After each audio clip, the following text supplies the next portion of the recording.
The following is a presentation of the Championship Racing Network. Crossed Flags, a racing podcast. It's your midweek fix for racing news and information. Brought to you by the Championship Racing Network. Now let's head trackside to join your hosts, Steve West and Matt Nicholson. We welcome you into the latest edition of the Crossed Flags podcast. Myself, I'm Steve West. You see Matt Nicholson right there on the screen with you behind the scenes. Producer John, and of course Molly Robinson helping us make sure that everything looks good and gets up on the internet as it should, which reminds us, whether you're on Jocks FM or on CRN Live on YouTube, make sure you subscribe right down there. We would appreciate it. Either one, both if you want to. That'd be really, really cool. We'd appreciate it. Like last week when we did nothing but predictions for all the major series that we cover on the big show on Saturday mornings, we're basically just going to do one thing and one thing only, and that is a review of the Daytona weekend, the opening weekend for NASCAR here. It started on Friday night, and it started when we started the big show on Saturday morning is when we found out about this and got more detail on it, Matt, in that the person who crossed the finish line, if you shut the TV off right after it was all said and done, the guy who crossed the finish line turned out not to be the winner later because Parker Kligerman was determined that the rear end of his Henderson Motorsports truck was too low on both sides in the rear, and they disqualified him. He's credited with 36 out of 36 places, and that means that we have a new winner. That immediately got appealed, which I understand fully because this is Henderson Motorsports. Henderson Motorsports, small kind of mom and pop like organization that isn't going around and throwing out a whole lot of money like your Tricon garages or, you know, anybody else like that.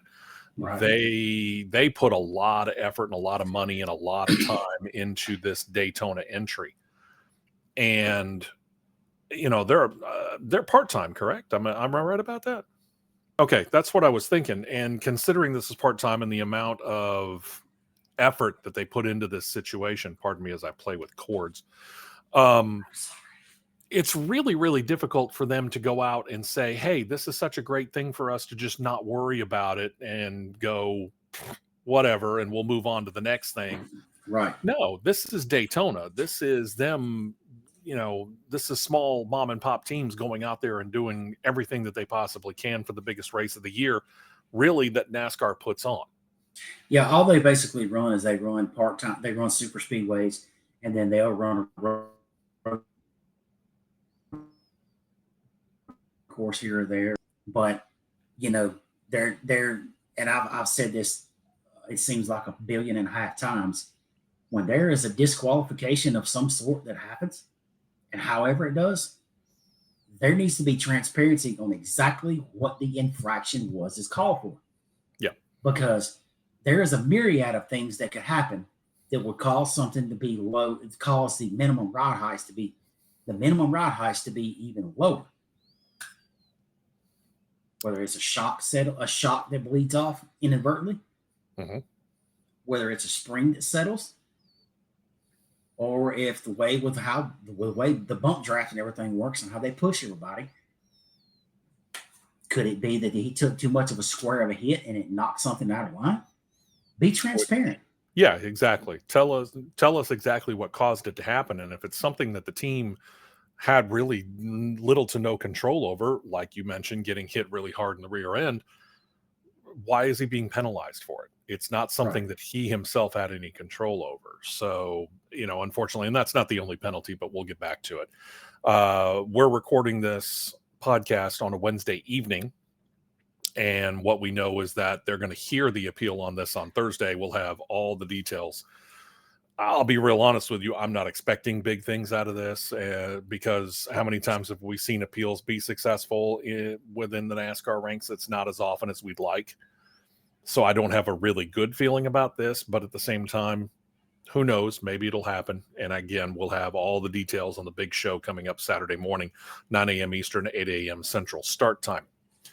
From there, we go on to what happened on Saturday and the ARCA Menard Series race. We'll mention it real quick. We don't regularly cover the ARCA Menard Series, but we do mention it from time to time. And considering it was the season opener for it, Elio Castroneves, for example, finally getting to race a little bit at Daytona and get a feel for what it was going to be like. And then it turns into, well, I guess we could just call it a demolition derby. 40 cars start, 14 cars finished. Let me repeat that. 14 cars finished. Kids, 14 out of 40. This is not a D-class racing event that is classified as ARCA. This is not a D-class event. You're in an A-class stock car. Why are you driving like you're on a video game or a simulation of iRacing? There is no sense in whatsoever. There should be 26 cars not finish a race, and 20 of those 26 were out of the event before the halfway break. That is absurd. Number one.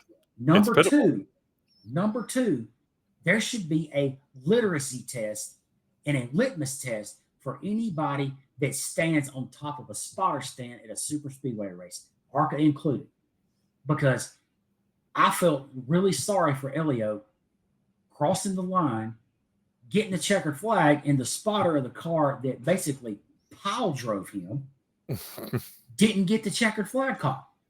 Oh, nice. How do you miss that? Good question. How? I don't know how you missed that.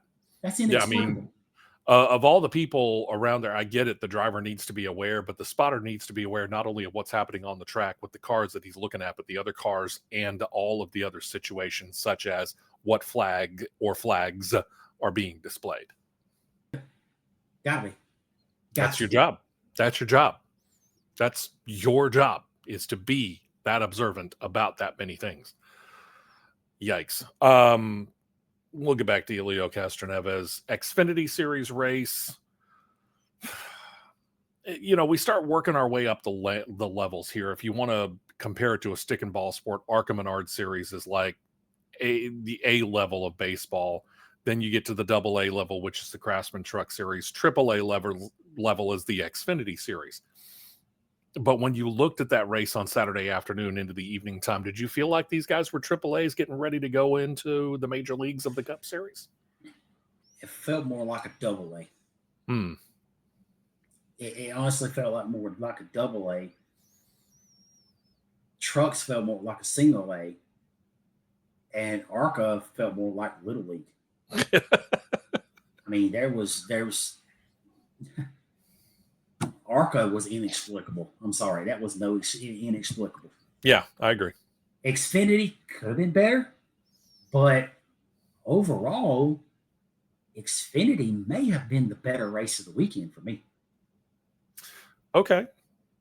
And I don't necessarily argue that, but again, when you think about some of the things that went on throughout the course of that race, you do kind of raise your eyebrow at them and you question them. But yeah, I would say overall it might have been the best race of the weekend.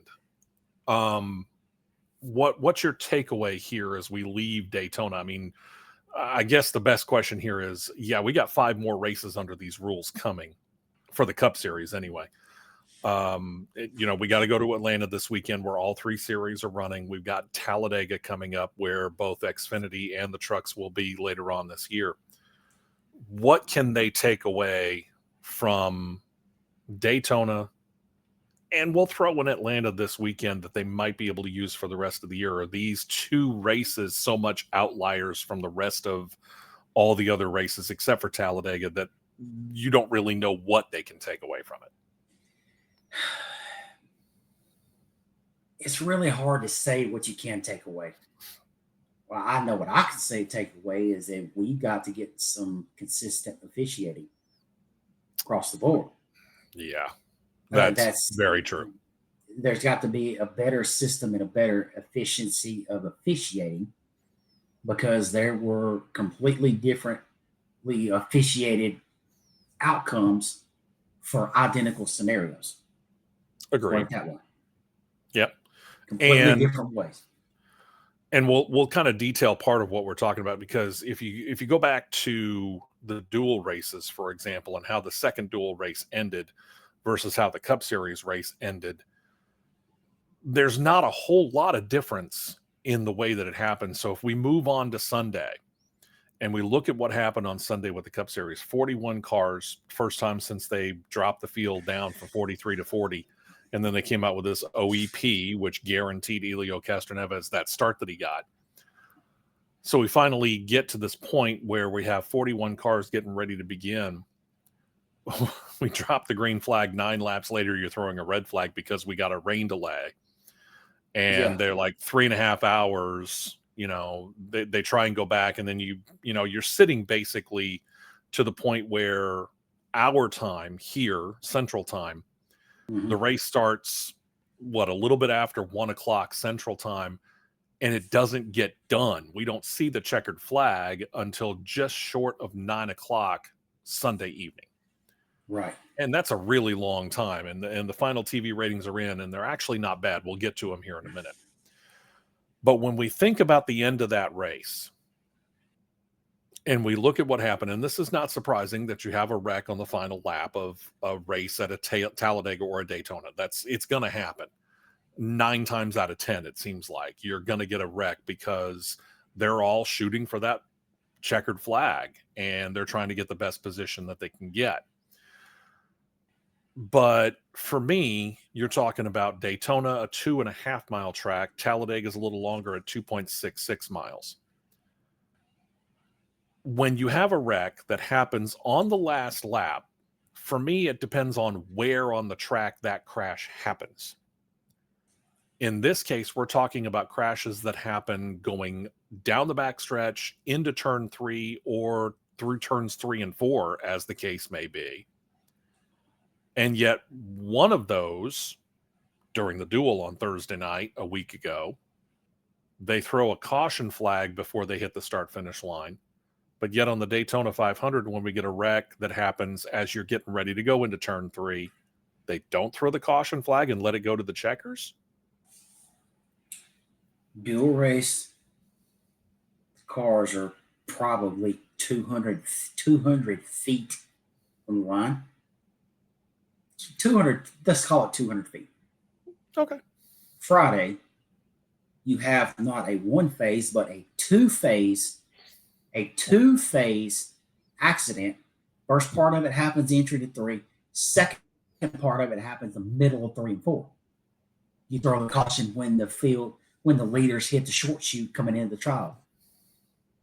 Saturday, you throw a caution, wreck, dead down the middle of the backstretch.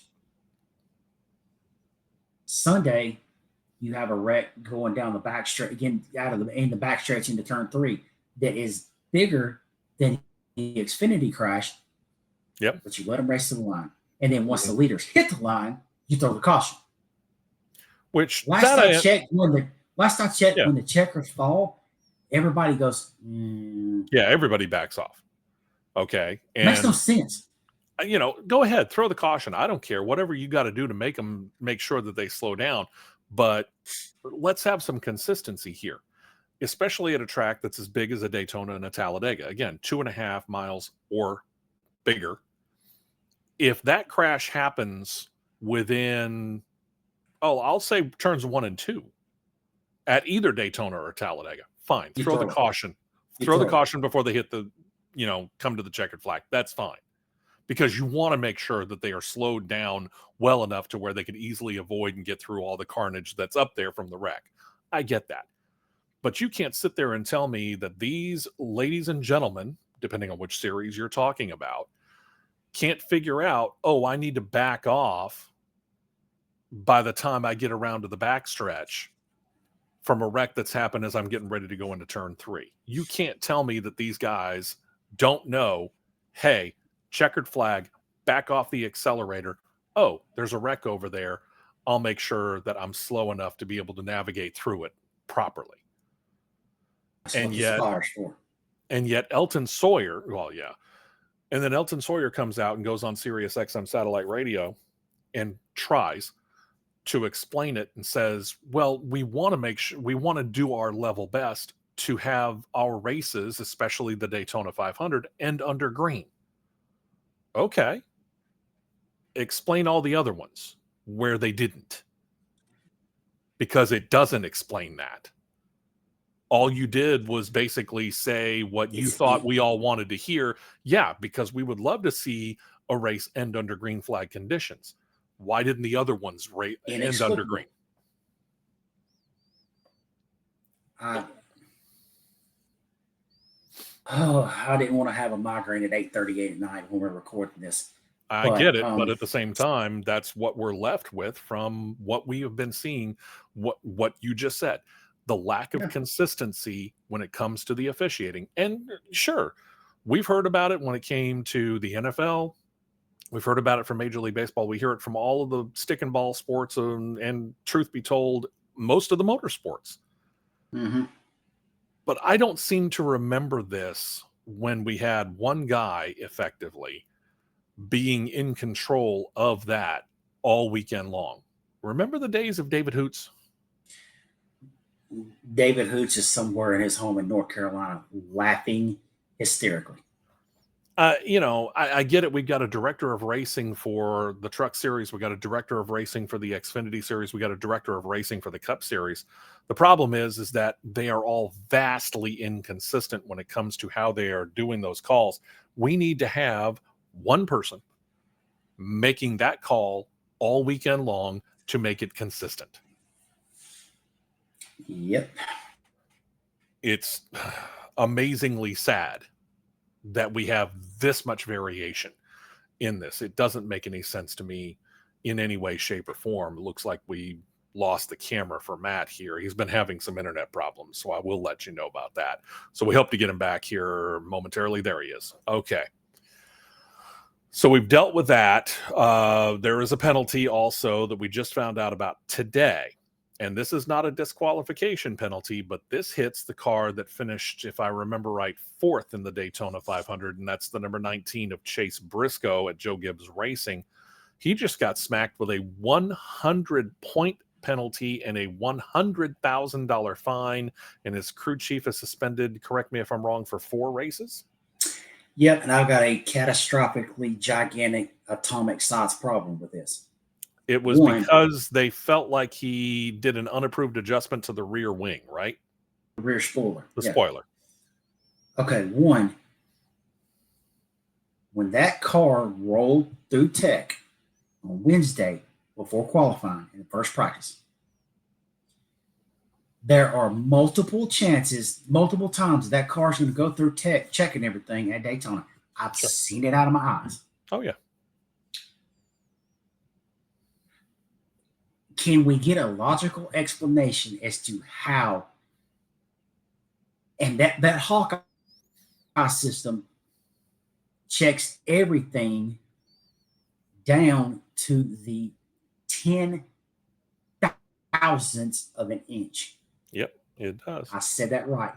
10 thousandths of an inch. Where was it that we were actually watching that up on one of the closed circuit monitors? Where? Richmond. What track? It was a Richmond. Okay. We actually were able to sit there and closed circuit TV has different channels on it whenever you go to a track. And depending on where you happen to be, you can kind of flip the channels and see where you were. And we happened to come across it. And you and I were just sitting there watching how the system went through and did this laser measuring of the car from every different potential angle that you could possibly think of. It is a very intense system that they're using. And I'm sure it's only gotten more intense since they introduced this new car, because when we saw that at Richmond, that was before this generation of car. That was 2019.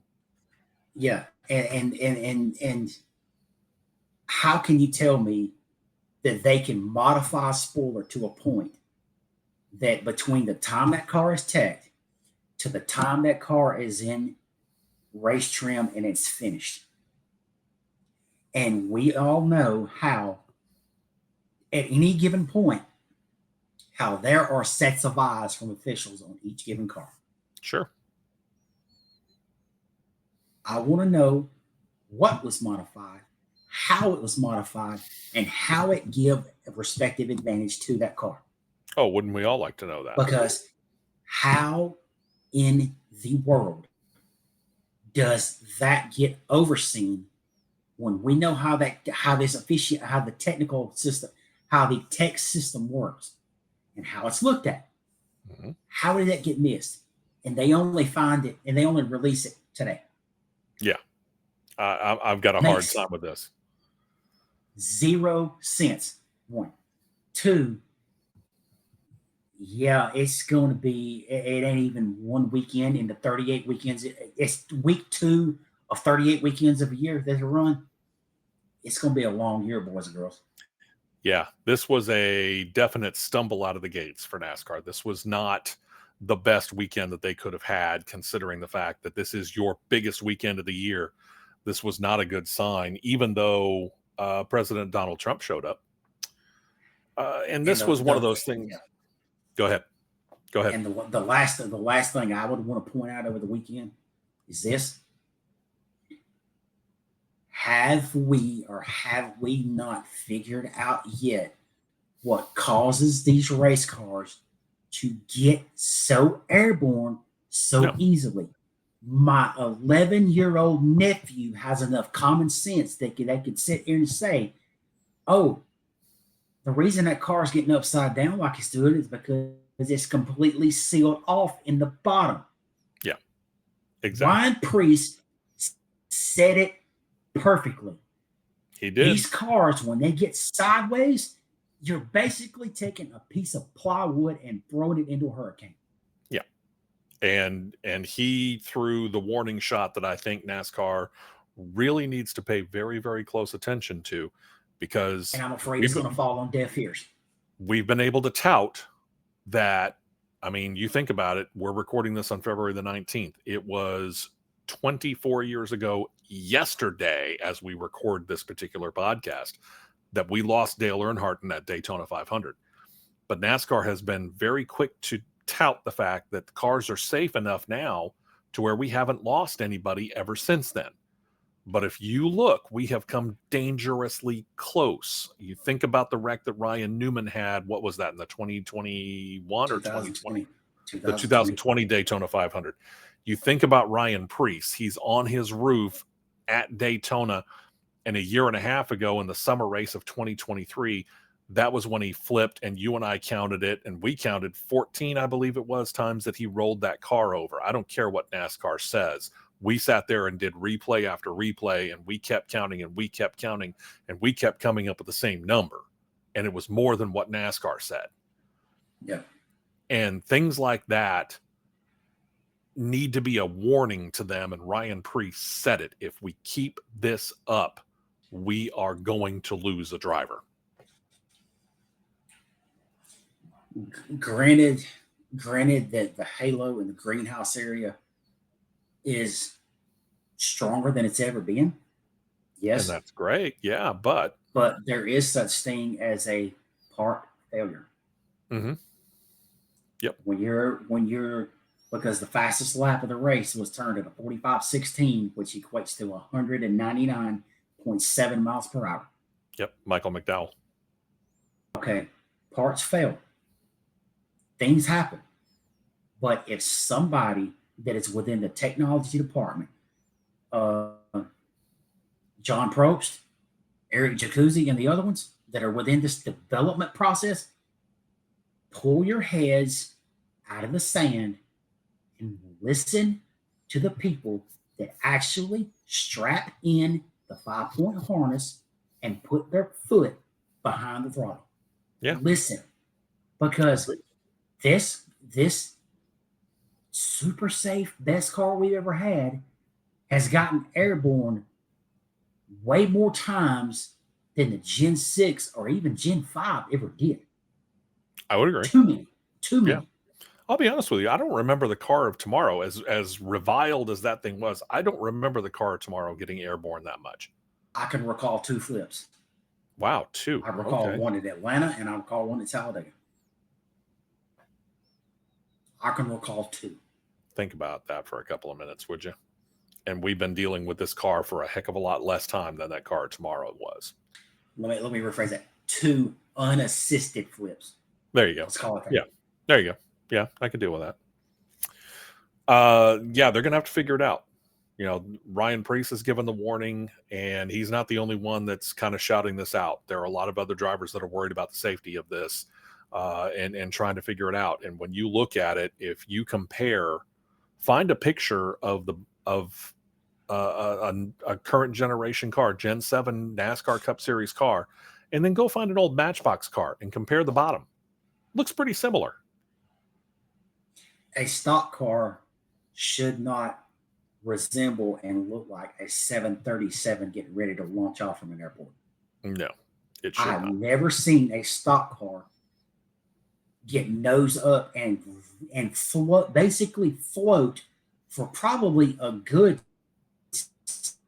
70 yards. Yeah, that's probably a pretty good run. It looked like one of those hydroplane boats that's doing racing on the lakes, and they end up hitting this wave, and they end up getting like this, and they just is not supposed to happen. No, End not of at all. discussion. Viewership numbers came out as far as the Daytona 500 today as well.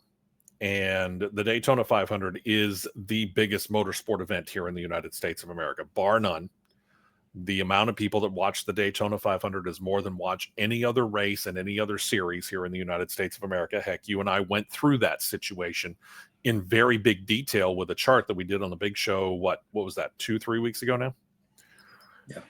All right, so here's the numbers from what I heard, and we're talking about a drop in television viewership, okay? I mean, the days of NASCAR and all, most of the major ball sports, football not included, still the king here, of getting 10 million people watching on a consistent basis, they're gone. You don't get that. What you did get, though, was when everything began, was you got about 7.9 million people watching as we were approaching the green flag at the beginning of the race. And part of that was because of that right there. And I don't know whether you can see it all that well, but this is a picture from a lead truck showing the beast, Donald Trump's limo, taking a couple of pace laps out there. The Donald Trump effect is big, but at the same time, you think about what NASCAR fans do, and they know what time it's coming up, that the green flag is getting ready to drop, and they're going to start getting done with whatever it was that they were doing and getting to the television. So the numbers tend to tick up. And they said they felt like, based upon that from the green flag where you had 7.9 million people watching, if it had gone longer than 9 laps and we had stayed green through, I'll just say, the first stage, you might have seen 8.5 million people watching. And that's a really, really good number. As it was, the race itself, and remember what we said just a moment ago, the race gets started just a little bit after 1 o'clock Central Time, doesn't end until almost 9 o'clock Central Time. The race averaged just under 7 million people watching for that entire time. That's not bad at all. And considering last year's race was delayed by rain until Monday, it's a 13% uptick over the viewership from last year. Is it great? No. But that is the number one sporting event, television ratings wise, or number of people tuned in of the weekend. And you think about what happened this weekend. You might have heard about this little Four Nations face-off that the NHL has been putting on, and Sunday afternoon/evening, they had that big brawl fest that turned into a hockey game between the USA and Canada. NASCAR beat that out. The NBA was putting on their All-Star weekend. NASCAR beat that out. In fact, NASCAR's regular racing not only beat it out, but that 3.5-hour window where they were under red flag because of rain averaged 5 million viewers, which is about 300 to 400,000 more than what the NBA All-Star game got. That's a rain delay coverage. So it goes back to what we were talking about. There's a lot of eyeballs that do tend to watch NASCAR, The problem with it is the fact that there's a lot of eyeballs that are watching NASCAR and they're seeing some of the stuff that we were just highlighting. That's a problem. Right. And it's a problem to me when the ARCA Menards series has a higher viewership than the trucks. That is a problem as well. Can That is a huge problem. Can some of that, and I'm just throwing it out here, can some of that be attributed to the fact that Friday was Valentine's Day? And I'm not saying that a whole lot of it, but I'm saying some. Could some of that be attributed to that? I think it's attributed to where they decided to put the ARCA Menards series on Fox and not put the truck series on Fox. They had the Fox truck series on FS1. That is also a good key point. I would agree with that. And if Fox Sports does not make a booth change for trucks, I'm afraid they're going to lose even more. Yeah. I don't think that they've got anybody that they're planning on putting in the place of Jamie Little. I'm sorry, but I would be snatching Eric Brennan up all day long and put him up there. Yeah. Put him up there. Because it's not, I'm sorry, but the booth is dead. Yeah. That booth is dead. I felt sorry because there was a lot of times Kevin Harvick was pulling the weight of the broadcast. Yeah, Joey Logano was pulling the weight of the broadcast. Your analysts shouldn't be the ones pulling it. The person who should be the main center weight of it is the person who's the main announcer. I mean, this is something that you and I are dealing with on a regular basis when we do this. I mean, we have said this flat out. My basic background is in the broadcasting industry. You're on here because you get to bring the driver's attitude towards it. Can you be the lead? Yes. Is it a vastly different feel when you are the lead? 110%, and producer John would agree with that as well. But when you got somebody that is that their forte and their best asset is pit road analyst. Yeah. But it's I'm going to use a reference here. Okay. All right. I'm going to take the comparison of we got Jamie Little doing this, and you've got Courtney Lyle of ESPN. Okay. Courtney Lyle is lead play-by-play for college basketball. Mm-hmm. She's done men's games. She's done women's games. Mm-hmm. Courtney Lyle is great at both aspects of it. She calls it straight down the middle, no matter if it's men's or women's game. And there's a liveliness about the broadcast. Let's word it that way. Okay. That keeps you drawn in. But with Jamie, and let me be careful here. I'll say this. When it's and they make it official, Parker Kligerman is the race winner when it's clearly evident on tape. Parker Kligerman is a truck length ahead of Corey Heim when the checker flags fell. Yeah. You sitting there saying that, and it's official. Parker Kligerman wins. Let's take it down to Regan Smith. And here's the thing. It wasn't official anyway because they hadn't gone through post-race tech at that point in time. So it's kind of a misnomer on that front too. And I'm begging for the love of mankind, until these winning trucks and the top three clear post-race inspection, mm-hmm. do not send them to victory lane. Don't send them. Yeah, I can understand that. Do not send them. But because we're doing the production of TV and all that, they go ahead and do it anyway. Because it's absolutely stupidly embarrassing, not for the driver, but for the team. Oh, we got our victory lane photos. Oh, you're DQ'd.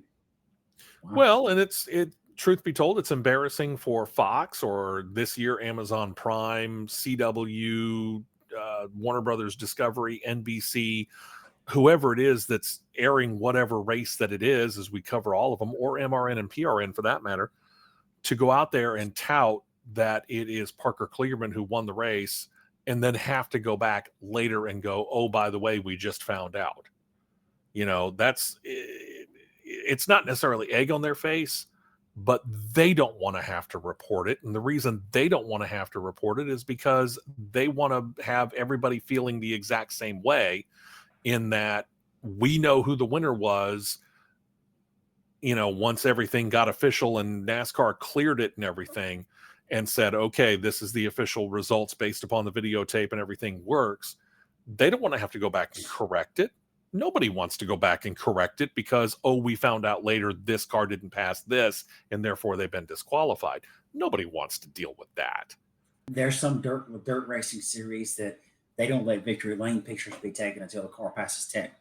Yeah.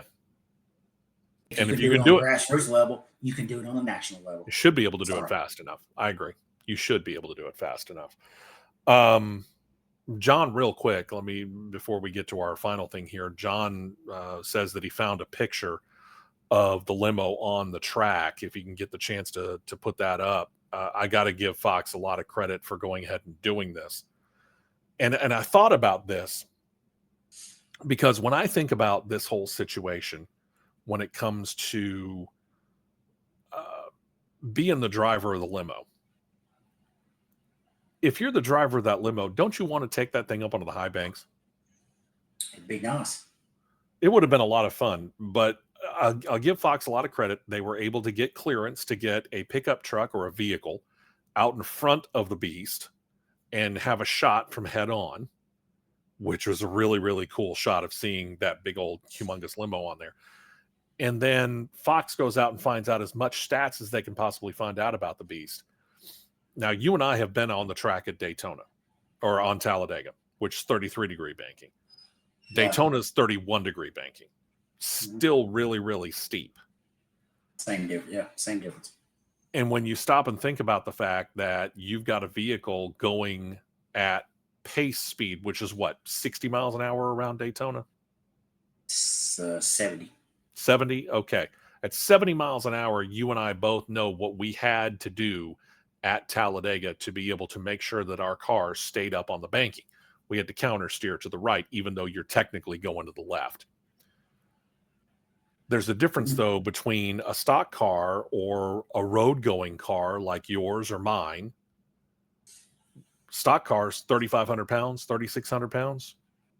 The Beast is 22,000 pounds because of all the armor that's on it.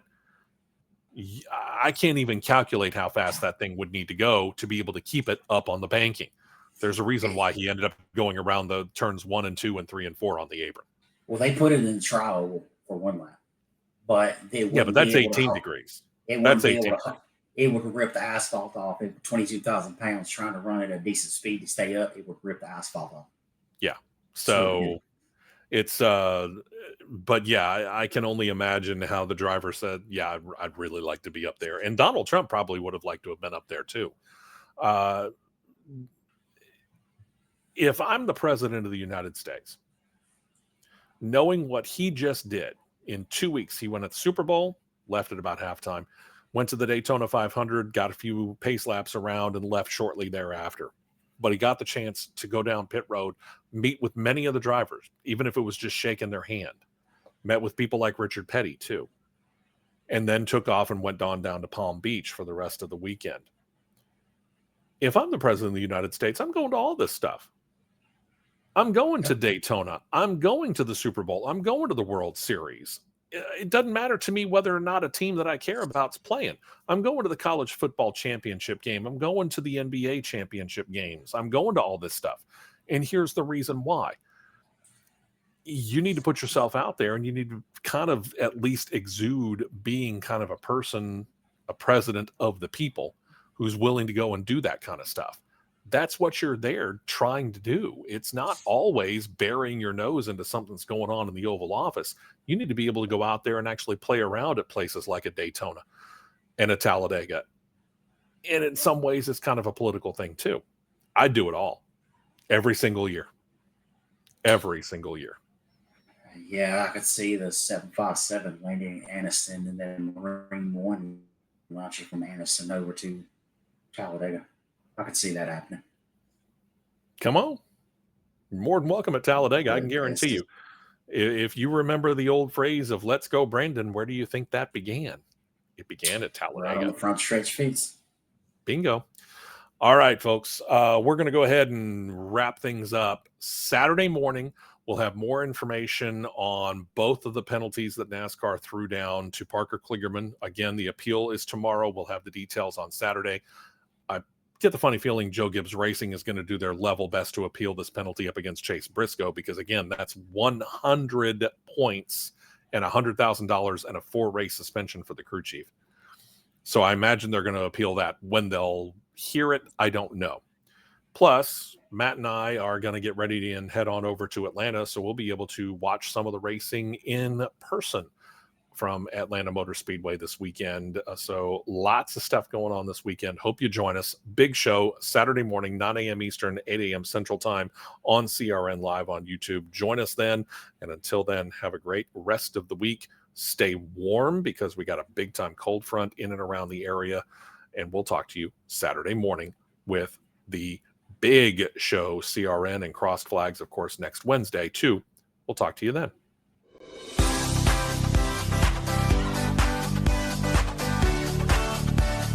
You've been listening to Crossed Flags, a racing podcast. For more content like this, subscribe to CRN Live on YouTube, and you'll be set to catch the 2-hour live show every Saturday morning at 9 Eastern, 8 Central.